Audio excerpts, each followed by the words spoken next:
नमस्कार, media live news में आपका स्वागत है। मैं निखिल और सब एडिटर मनोज के साथ हम लोग अभी पहुंच गए हैं मधवापुर पंचायत के रामपुर गांव में।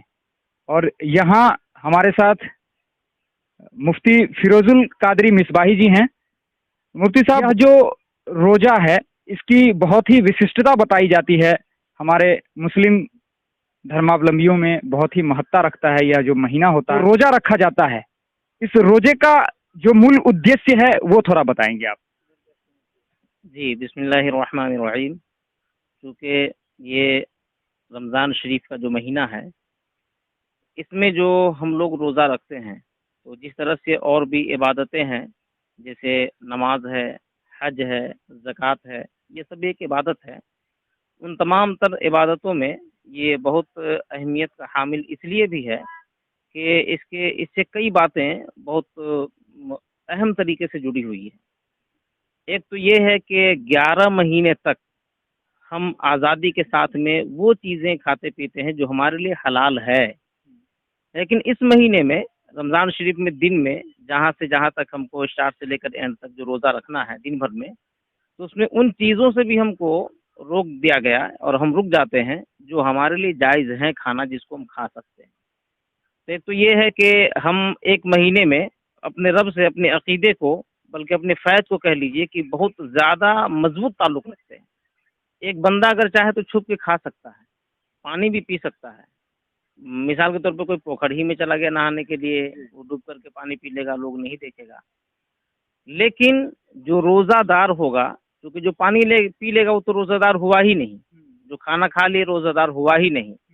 तो एक आदमी शुरू से लेकर के आखिर तक अपने रब पर कितना पुख्ता यकीन रखता है कि वो तमाम चीज़ मौजूद रहते हुए भी उसको हाथ नहीं लगाता है। एक बात ये है।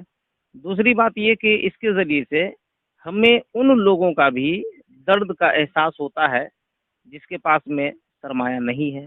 जैसे बहुत सारे लोग आज भी ऐसे हैं जिनके पास में 2 वक़्त में मुकम्मल तरीके से खाने-पीने के लिए चीज़ें नहीं हैं।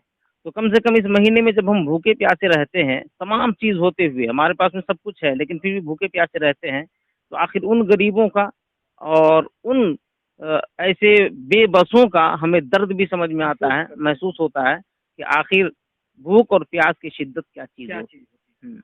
तो इस तरीके से ये बहुत सारी ऐसी बातें हैं और महीनों के बनिस्बत इस महीने में बहुत ज़्यादा ही अहमियत दी गई कि और महीनों में आप अगर कोई नेकी करते हैं, तो एक नेकी का सवाब मिलेगा, नेकी का अज्र मिलेगा अल्लाह के यहाँ, जो आप नेकी करते हैं। लेकिन और महीनों के बनिस्बत इसमें अगर करते हैं, तो एक नेकी जो कॉमन तरीके से नेकी करते हैं, तो उसको जो फ़र्ज़ होता है, फ़र्ज़ जो लाज़मी तरीके से, कंपल्सरी तरीके से आपको करना ही होता है, उसके बराबर आपको सवाब मिलता है। तो मतलब इस महीने में अगर किसी की भलाई करते हैं, किसी के काम आते हैं, तो उसका जो फलाफल होता है, यूँ कहें कि पुण्य मिलता है, वो कई गुना ज़्यादा होता है। और इसीलिए इस महीने को पाक महीना कहा जाता है। मुफ्ती साहब, रोज़ा रखने वालों के लिए क्या कुछ खास तरीके के कुछ उसूल होते हैं, उनके बारे में आप बताइए?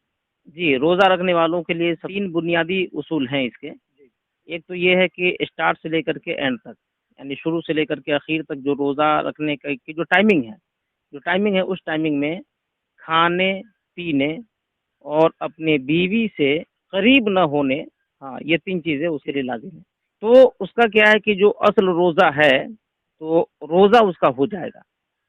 लेकिन उस रोज़े में जो बहुत ज़्यादा ही अहम चीज़ शामिल हमारी होती है, तो ये तो आम-फ़ाहम चीज़ हुआ कि हमने एक बाउंडेशन हम पे लगी है, जिसको हमने फ़ॉलो कर लिया। लेकिन उसको प्रॉपरली तरीके से, उसको मुकम्मल तरीके से अदा करने के लिए हाथ-पाँव, ज़ुबान, आँख, नाक, हाँ, इन तमाम चीज़ों को हमें बहुत हिफ़ाज़त के साथ में रखना है कि ज़ुबान से कोई गंदी बात ना बोलें, आँख से गंदी चीज़ें ना देखें, कान से गलत बातें ना सुनें, पाँव से चल के कोई गलत काम ना करें, हाथ से किसी को तकलीफ़ ना पहुँचाएँ और ज़ुबान से अपने किसी को कुछ ऐसी बात ना कह दें जिससे ठेस पहुँचे या फिर हम गुनाह कर लें। तो इससे क्या होगा कि रोज़े का सवाब तो मिलेगा, लेकिन मुकम्मल तरीके से उसको आपने फ़ॉलो नहीं किया, इसलिए मुकम्मल सवाब आपको नहीं मिलेगा। धर्म होते ही हैं हमें शिक्षा देने के लिए। और कहा जाता है कि इंसान धर्म पे ही चलकर एक इंसान कहलाता है, नहीं तो वो हैवान से कम नहीं है। और मुफ्ती साहब, इस बार का रोजा कितने दिनों का है? रोजे का शुरू होना या आखिर होना ये चांद पर ही डिपेंड करता है, क्योंकि इस्लामिक कैलेंडर के एतबार से जो चांद 29 को भी होता है और 30 को भी होता है। तो अगर 29 को चांद निकल गया तो हम वहाँ से रोज़े की इब्तिदा कर देते हैं, यानी 30 तारीख से हमारा रोज़ा शुरू हो जाता है। तो गोया कि 29 के बाद में 1 हो जाता है। अब 1 तारीख आज हमारी है। अब इसके बाद में 29 तारीख को जो इस्लामिक कैलेंडर के एतबार से है, या तो 29 तारीख को चाँद निकलेगा या 30 तारीख को निकलेगा।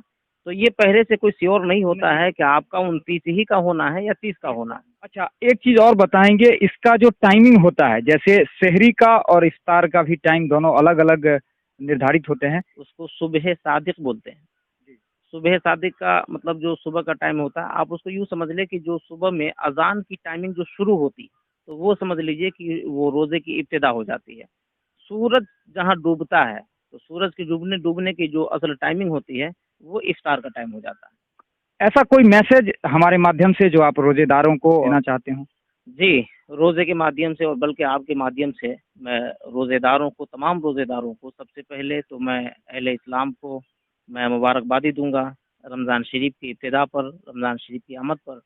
और मैं उन्हें ये पैगाम देना चाहूँगा कि रमज़ान शरीफ का ये महीना है, अपने आप को मुकम्मल तरीके से अल्लाह ताला के हुक्म पर अमल करते हुए आप अपनी ज़िंदगी को गुज़ारें और अपनी इबादत को मुकम्मल करें। दूसरी बात ये है कि रमज़ान शरीफ में गरीबों का, लाचारों का, बीमारों का, इस तरह से जितने भी कमज़ोर तबके के लोग हैं, उनका ख़याल रखें, ताकि आपके साथ-साथ उनका भी रोज़ा रमज़ान बहुत अच्छे से गुज़र सके। क्योंकि ये वही महीना है कि आप अगर एक नफ़्ल इबादत करेंगे तो अल्लाह फ़र्ज़ के बराबर सवाब अता फ़रमाएगा, और एक फ़र्ज़ अदा करेंगे तो अल्लाह 70 फ़र्ज़ों के बराबर सवाब अता फ़रमाएगा।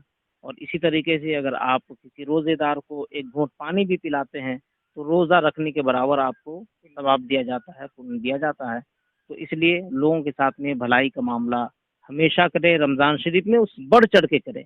अमन, सुकून, शांति के साथ में अपने त्योहार को, बल्कि पूरे रमज़ान को आप गुज़ारें।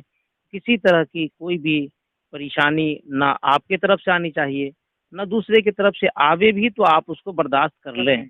क्योंकि हमारे नबी सल्लल्लाहु अलैहि वसल्लम ने यही हुक्म दिया कि अगर रमज़ान शरीफ में कोई तुम्हें अगर गाली दे, तो गाली का जवाब गाली से नहीं देना, हाँ, बल्कि वहाँ से तुम उठ के चल देना, ताकि तुम्हारा रोज़ा ख़राब नहीं हो। उसको सिर्फ़ इतना कह दो कि मैं रोज़ेदार हूँ, और ये करके वहाँ से चले जाओ।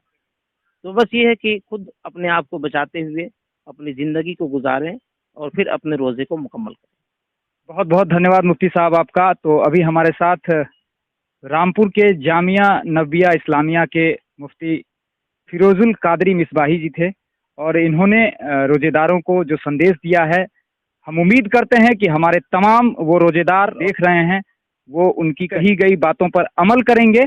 और इन्हीं संदेश के साथ मैं निखिल, सब एडिटर मनोज के साथ अपने तमाम दर्शकों से विदा चाहता हूं। धन्यवाद।